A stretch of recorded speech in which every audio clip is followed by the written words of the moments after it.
Hi friends, welcome to Haripriya food cooking. ఈరోజు మనం చేసే స్పెషల్ రెసిపీ వచ్చేసి మ్యాంగో క్యాండీ. ఇలా ఈజీగా స్పెషల్గా రెడీ చేసుకోండి. చాలా క్విక్గా చేసుకోవచ్చు. పుల్ల పుల్లగా తీయగా చాలా బాగుంటుంది. పిల్లలకైనా పెద్దలకైనా చాలా ఇష్టంగా తినేస్తారు. చేసేసుకుందాం. చేసుకునే ప్రాసెస్, 3 మామిడికాయలు తీసుకున్నాను. ఇలా అంతా తీసుకొని బాగా క్లీన్ చేసుకొని చెక్క అంతా తీసేయాలి. పైనున్న ఈ చెక్క అంతా తీసేసుకోవాలి. ఇలా చేసి పెట్టండి, చాలా ఇష్టంగా తినేస్తారు పిల్లలైనా పెద్దలైనా.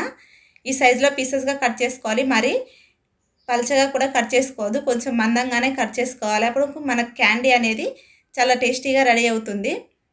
చూడండి, ఈ సైజులో ఉంటే సరిపోతాయి. స్టవ్ మీద ఒక గిన్నె పెట్టేసుకొని వాటర్ పోసుకొని ఇలా మరిగించుకోవాలి. మరుగుతున్న వాటర్లో మ్యాంగో పీసెస్లన్నీ వేసుకోవాలి.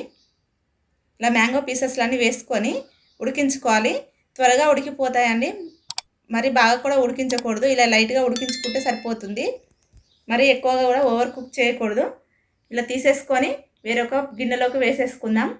చల్లారిపోయేదాకా పక్కన పెట్టేసుకోవాలి. ఇలా చల్లారిపోయాక ఒక బౌల్లోకి 1 కప్పు షుగర్ తీసుకుంటున్నాను. షుగర్ అంతా స్ప్రెడ్ చేసేసి పైనుంచి మ్యాంగో పీసెస్ వేసుకోవాలి. మళ్ళీ షుగర్ వేసుకోవాలి. ఇలా 3 to 4 స్టెప్స్ వేసుకోవాలి. మ్యాంగో షుగర్ వేసుకోవాలి. ఇలా అంతా వేసేసుకున్నామంటే షుగర్ అంతా కరిగిపోయి మ్యాంగో పీసెస్కి అంతా బాగా పడుతుంది. ఇలా అంతా వేసేసుకొని మూత పెట్టేసుకొని 1 డే పాటు పక్కన పెట్టేసుకోవాలి. ఒక రోజంతా పక్కన పెట్టేసుకోవాలండి.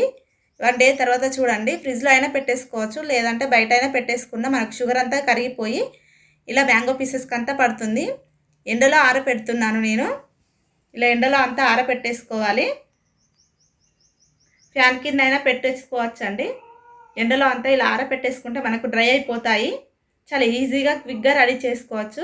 మిగిలిన షుగర్ ఉంది కదా, మనం షుగర్ వాటర్లో లెమన్ జ్యూస్ వేసుకొని షర్బత్లో అయినా చేసుకోవచ్చు. చూడండి, ఇలా డ్రై అయిపోయాయి కదా. మరి ఎక్కువగా కూడా అప్పడంలా డ్రై చేయకూడదు. చూడండి, ఇలా కొంచెం సాఫ్ట్గానే ఉండాలి. మనం ముట్టుకుంటే పాకం ఏమీ అంటుకోకూడదు. ఇలా మనకు చాలా టేస్టీగా పుల్లగా తీయగా మ్యాంగో క్యాండీ అనేది రెడీ చేసుకోవచ్చు. చాలా టేస్టీగా ఉంటాయి. స్టోర్ కూడా చేసుకోవచ్చు అండి. బయట పెట్టేసుకున్నామంటే 1 to 2 months ఉంటాయి. అదే ఫ్రిడ్జ్లో పెట్టుకున్నామంటే 6 months పాటు ఉంటాయి. ఓకే ఫ్రెండ్స్, ఈ రెసిపీ కనుక నచ్చినట్టయితే లైక్ చేయండి. మీ ఫ్రెండ్స్ అండ్ ఫ్యామిలీ మెంబర్స్కి షేర్ చేయండి. సబ్స్క్రైబ్ చేసుకోండి, కామెంట్ చేయండి. Thanks for watching.